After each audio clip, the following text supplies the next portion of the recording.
Alors, nous continuons donc notre séminaire. Vous savez, lorsque nous parlons de pardon et de réconciliation, donc nous parlons d'offenseurs et d'offensés, humains que nous sommes, nous pouvons être tour à tour, soit l'offensé, soit l'offenseur, n'est-ce pas?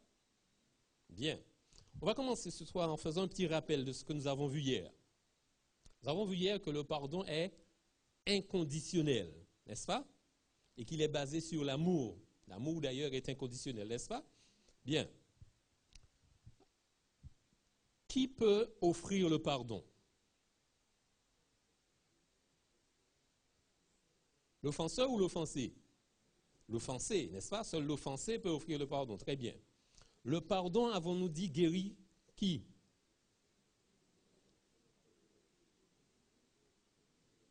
J'entends un murmure, mais je ne comprends rien. Les deux, c'est quoi?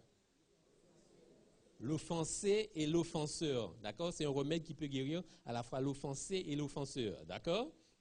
Et c'est le seul remède dans ce genre. Nous avons également dit que sans cheminement spirituel, sans l'aide du Saint-Esprit, sans l'aide de Dieu, il nous est pratiquement impossible de pardonner, n'est-ce pas?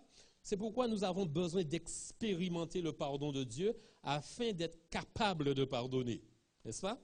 Et Dieu nous pardonne pour ce que nous sommes et également pour ce que nous faisons.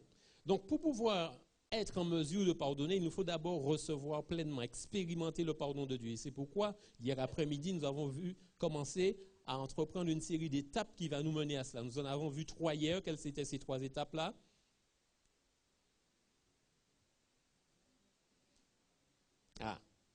Admettre notre impuissance face au péché et reconnaître que notre vie est devenue difficile à contrôler, n'est-ce pas? Pour pouvoir capituler notre fameuse citadelle imprenable pour qu'elle puisse tomber, d'accord? Il nous faut admettre notre impuissance face au péché et reconnaître que notre vie est devenue difficile à contrôler. Seconde étape, c'était quoi? Croire que seule une puissance supérieure à nous peut rétablir notre équilibre. Et troisième étape que nous avons vue hier, c'était quoi? Prendre la décision de remettre à Dieu notre volonté et notre vie. D'accord? Donc, déjà sur ces 3 points-là, ça fait partie des exercices que chacun d'entre nous a à faire, n'est-ce pas? Ce que je ne viendrai pas contrôler. D'accord? Bien. Ce soir, nous verrons la confession en 2 étapes. Voyez-vous, on dit beaucoup de choses sur la confession. Il y a plusieurs opinions et conceptions de la confession, mais l'idée générale qui prévaut est que la confession, c'est une déclaration par laquelle quelqu'un reconnaît avoir commis une faute, parce que nous allons tous tomber d'accord sur cela. Quelle que soit la nature et l'importance de la faute, personne n'aime se trouver en pareille situation. Si je me trompe, s'il y a quelqu'un qui aime se confesser, que la personne lève la main. Oui? Donc, avouer sa faute, c'est avouer sa faiblesse. C'est faire connaître que ce que l'on voudrait à tout prix cacher, n'est-ce pas? Se confesser, c'est donc nommer l'innommable. Et c'est ça le titre de notre message en ce soir. Nommer l'innommable. Je vous invite à incliner la tête avec moi pour une coup de prière. Éternel, notre Père, notre Dieu, alors que nous nous apprêtons à ouvrir ta parole, afin qu'une fois de plus, nous puissions épuiser sagesse et intelligence, que nous puissions épuiser force et réconfort. Nous te prions, Père, de nous accompagner dans ce cheminement qui mène à toi, afin que chacun d'entre nous, nous sortions d'ici avec la certitude de t'avoir rencontré, de t'avoir contemplé, de t'avoir adoré. En Jésus, nous t'avons prié. Amen.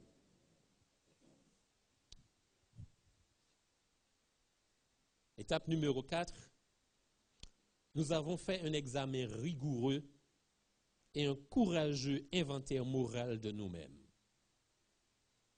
Voyez-vous, quand nous parlons de confession, qui c'est qui se confesse? L'offenseur ou l'offensé?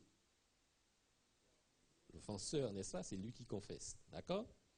Donc, puisque là, nous parlons justement de nous permettre de recevoir pleinement le pardon de Dieu, donc nous avons à confesser devant Dieu, n'est-ce pas? Et pour cela, il est nécessaire que nous fassions un examen rigoureux de nous-mêmes et un courageux inventaire moral de nous-mêmes. C'est-à-dire établir en quelque sorte la liste de toutes nos fautes, de toutes nos actions mauvaises, de toutes les fois où nous avons chuté. Dans Lamentation chapitre 3, verset 4, il est dit « Recherchons nos voies ». Verset 40, pardon. Lamentation 3, 40. « Recherchons nos voies et sondons et retournons à l'Éternel ». Voici l'invitation que Dieu nous lance pour pouvoir rechercher nos voies, nous sonder nous-mêmes. Mais comme nous l'avons dit tout à l'heure, ce n'est pas chose facile pour nous, n'est-ce pas? Voici pourquoi. Ellen White déclare dans Vers Jésus, page 39, « Quand le péché a émoussé le sens moral, le pécheur ne discerne plus ses défauts et ne se rend plus compte de l'énormité du mal qu'il a commis. À moins qu'il ne se soumette à l'action du Saint-Esprit, il demeure dans un aveuglement relatif au sujet de ses péchés. Ses confessions ne sont pas sincères. Chaque fois qu'il confesse une faute, il se hâte d'ajouter une excuse et d'alléguer certaines circonstances spéciales sans lesquelles il ne se serait jamais rendu coupable des actions qu'on lui reproche. Ça vous rappelle quelqu'un?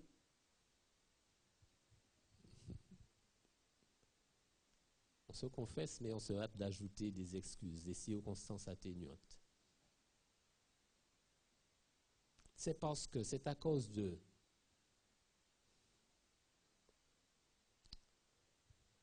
Nous avons différents exemples dans la Bible de personnes qui se sont confessées presque contraintes.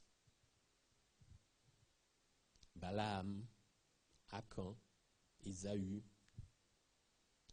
Ellen White dit toujours, page 24 du même livre, en parlant de Balaam, cette confession était arrachée à son âme coupable par le sentiment terrible de sa condamnation et par la perspective redoutable du jugement de Dieu. Est-ce que c'est à cause de la crainte du jugement, la crainte du châtiment que nous nous confessons? Faisons un examen rigoureux, un inventaire moral de nous-mêmes. Elle continue en disant « Les conséquences de son crime le remplissaient de terreur, mais il n'y avait chez lui aucun remords profond et déchirant d'avoir trahi l'innocent Fils de Dieu et renié le Saint d'Israël. Tout cela, Balaam, Ésaü, Akan que j'ai mentionné, déploraient les conséquences de leurs péchés, mais ils ne s'attristaient pas sur ces péchés eux-mêmes. » Donc la confession, il faut s'attrister sur ses péchés. Voici ce qui est très important, que je vous demande de retenir. Page 38. Une confession véritable est toujours précise et avoue des péchés déterminés. Certains péchés sont tels qu'ils ne peuvent être confessés qu'à Dieu seul. D'autres doivent être confessés à ceux qui en ont été les victimes. D'autres, enfin, sont des fautes publiques et exigent une confession publique. Mais toute confession doit être explicite, directe et nommer les péchés même dont on s'est rendu coupable. Donc je comprends quand on est justement en public, en assemblée, et quand on prie, on dit « pardonne-nous nos péchés », d'accord. Mais quand on prie à Dieu seul, la seule, ce n'est pas suffisant de dire « pardonne-moi mes péchés ». Vous comprenez? Puisque si je ne reconnais pas avoir fait telle faute, je suis encore susceptible de refaire la même demain. Si je n'ai pas identifié la faute commise, c'est que je ne l'ai pas reconnue. Proverbe 28, verset 13, un verset que nous connaissons bien, « Celui qui cache ses transgressions ne prospère point. » À quoi ça nous sert de venir apprendre autant de choses si nous ne prospérons pas? Mais celui qui les avoue et les délaisse obtient miséricorde.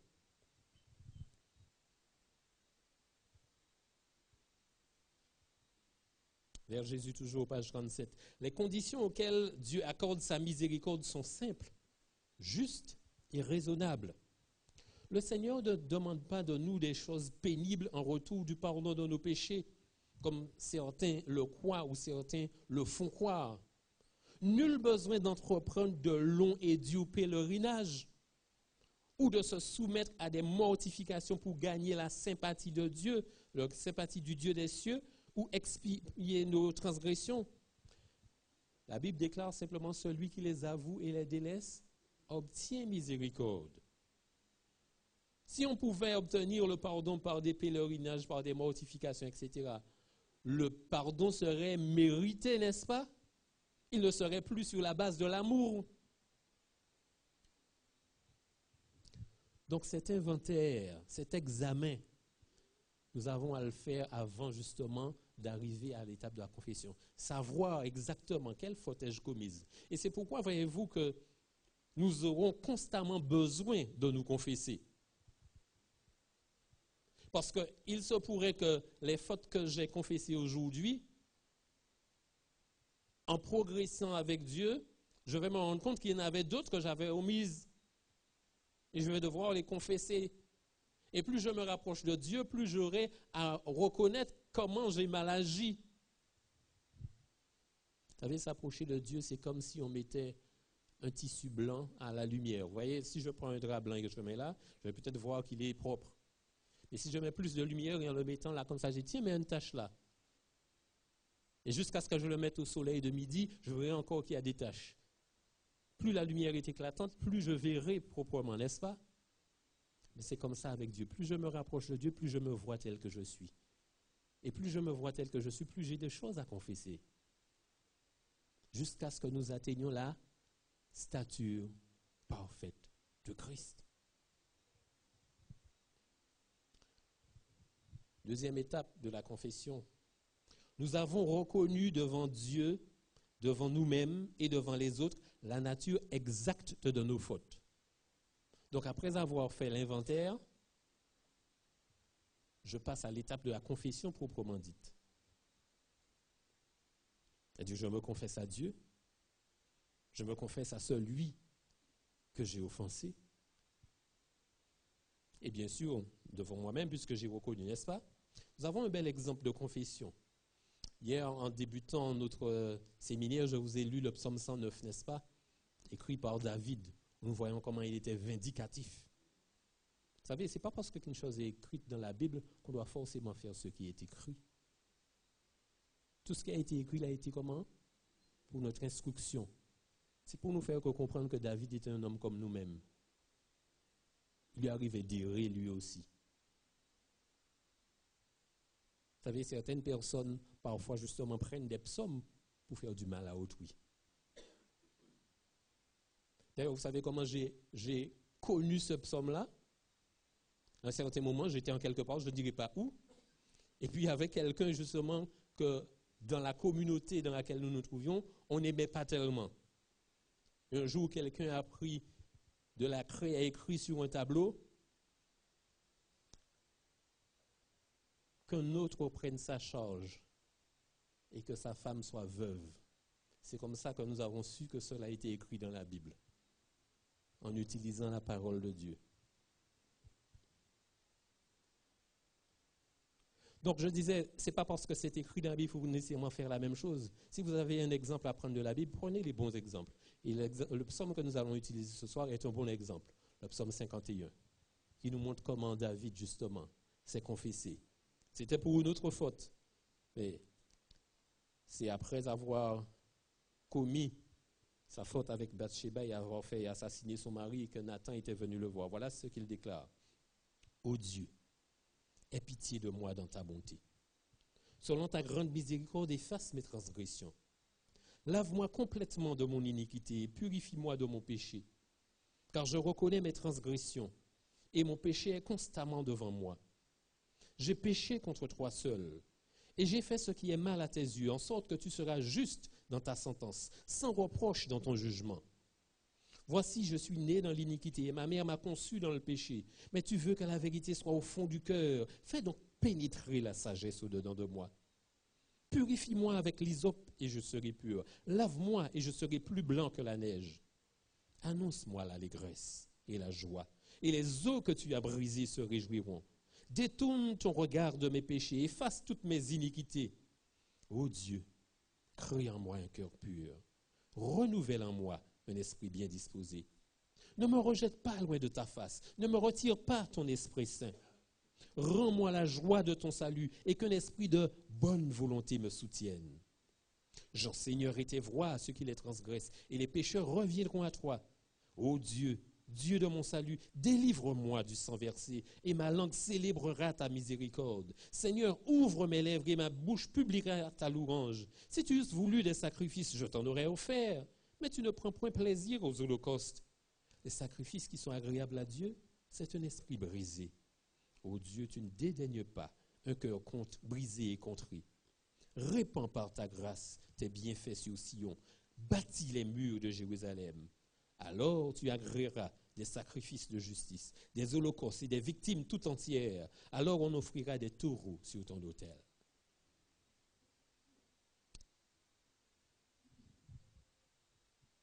Une belle et profonde confession, n'est-ce pas? C'est ainsi que nous devrions apprendre. Avec nos propres mots, pas besoin d'utiliser ceux de David. La sincérité du cœur, Dieu sait la reconnaître. Ellen White nous dit dans Vers Jésus, pages 37 et 38, « Ceux qui ne se sont pas humiliés devant Dieu en reconnaissant leurs péchés n'ont pas encore rempli la première condition de la réconciliation. Si nous n'avons pas confessé nos péchés de cœur contrit et rempli d'horreur à la pensée de nos iniquités, nous n'avons jamais véritablement recherché le pardon. » Donc voyez-vous, obtenir le pardon passe par la confession. Et c'est pourquoi il est dit dans 1 Jean 1, verset 9, « Si nous confessons nos péchés, il est fidèle et juste pour nous les pardonner et pour nous purifier de toute iniquité. »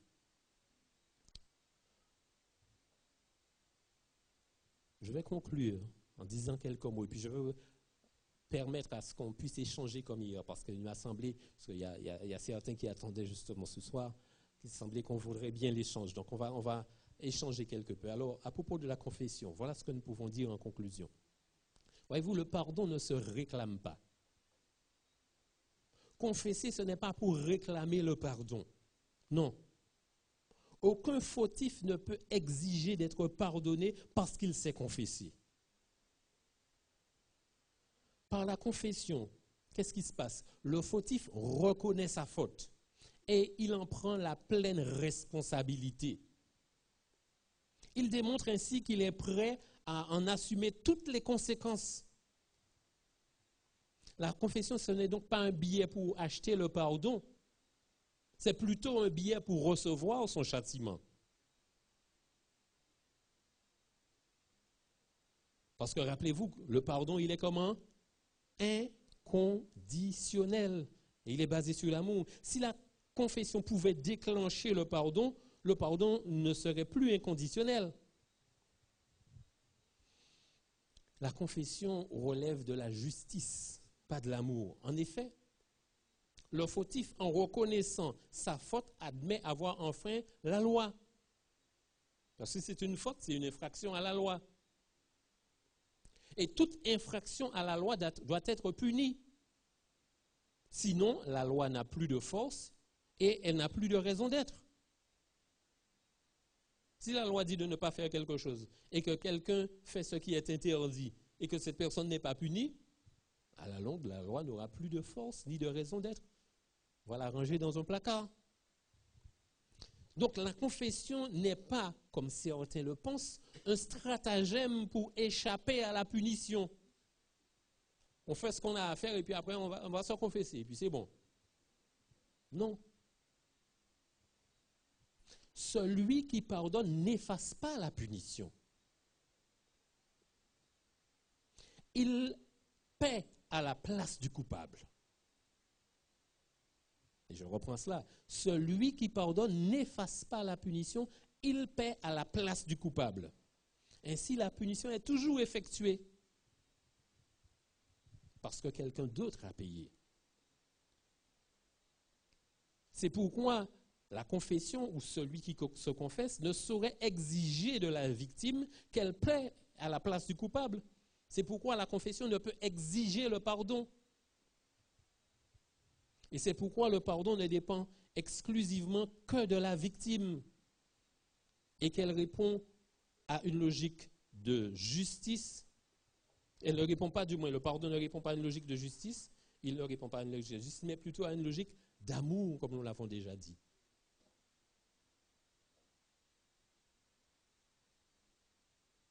Donc, se confesser, oui, c'est nécessaire.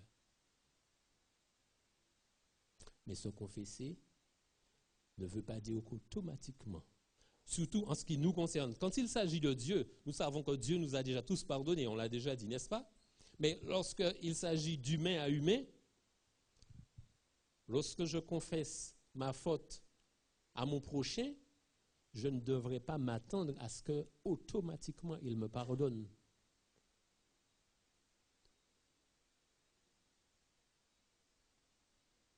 Parce que Dieu nous a pardonné en payant notre faute, pas vrai? Jésus a payé pour nous tous. Je n'ai pas encore payé pour vous tous.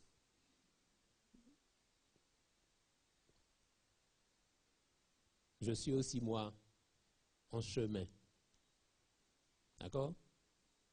Et je suppose que vous aussi, vous n'avez pas payé pour moi. Donc, si je vous ai fait quelque chose, je ne devrais pas, en venant vers vous, pour me confesser, exiger de vous le pardon.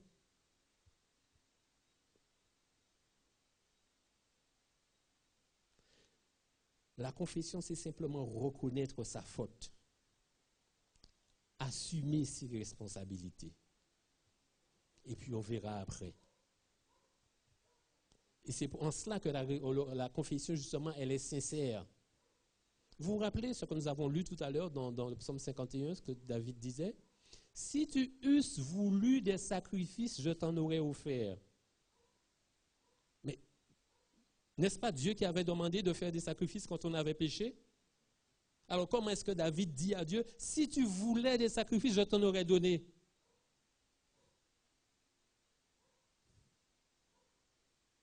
C'est parce que justement, chers amis, ce que Dieu veut à travers la confession, ce n'est pas simplement que nous venions faire une déclaration, un théâtre, non. Les sacrifices, c'est une manière extérieure, mais ce que Dieu veut véritablement, David le dit d'ailleurs, c'est un esprit brisé et contrit. C'est ça à quoi doit nous amener la confession. Et si ce n'est pas ça, alors la confession n'est pas sincère. Donc, David aurait pu simplement prendre la chose et dire, ah, j'ai péché, d'accord, mais je vais faire des sacrifices, c'est bon. Non, il avait compris que ce n'était pas simplement la mort des animaux que Dieu voulait, mais Dieu voulait que sa citadelle imprenable tombe.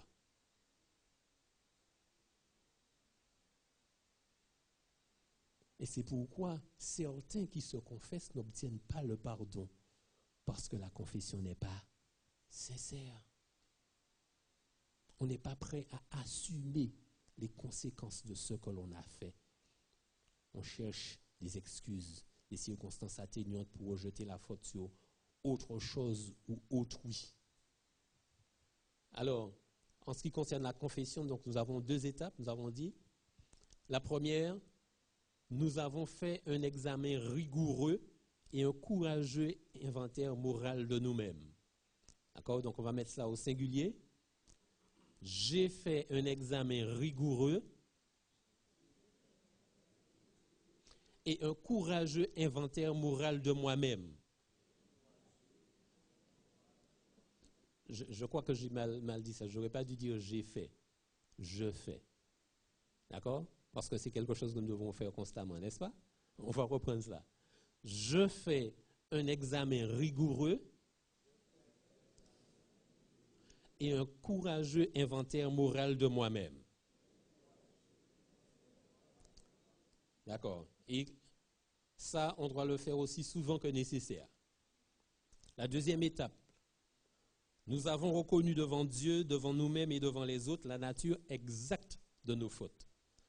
Alors, je reconnais, on va le mettre non seulement au singulier, mais aussi au présent de l'indicatif, afin de comprendre que c'est quelque chose que nous devons faire de manière constante. Je reconnais devant Dieu, devant moi-même et devant les autres,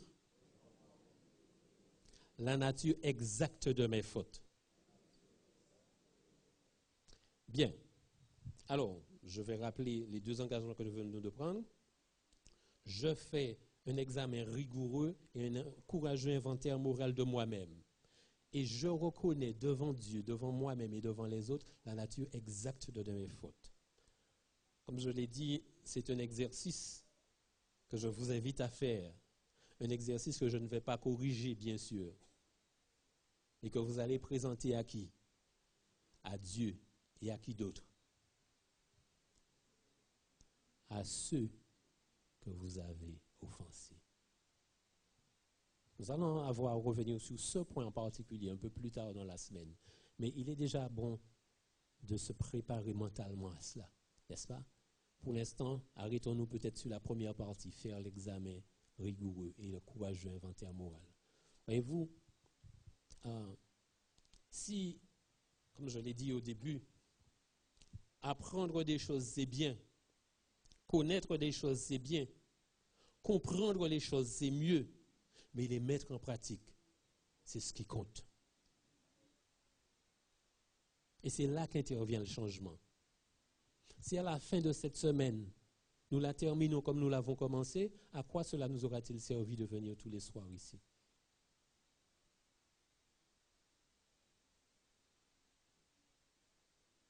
Donc maintenant, j'aimerais inviter tous ceux, toutes celles qui, pour l'engagement de ce soir concernant la confession, voudraient dire à Dieu, Seigneur, aide-moi. Aide-moi à mettre en pratique les engagements que j'ai pris ce soir avec toi. Si vous voulez le dire au Seigneur, je vous invite à vous tenir debout et nous allons prier ensemble.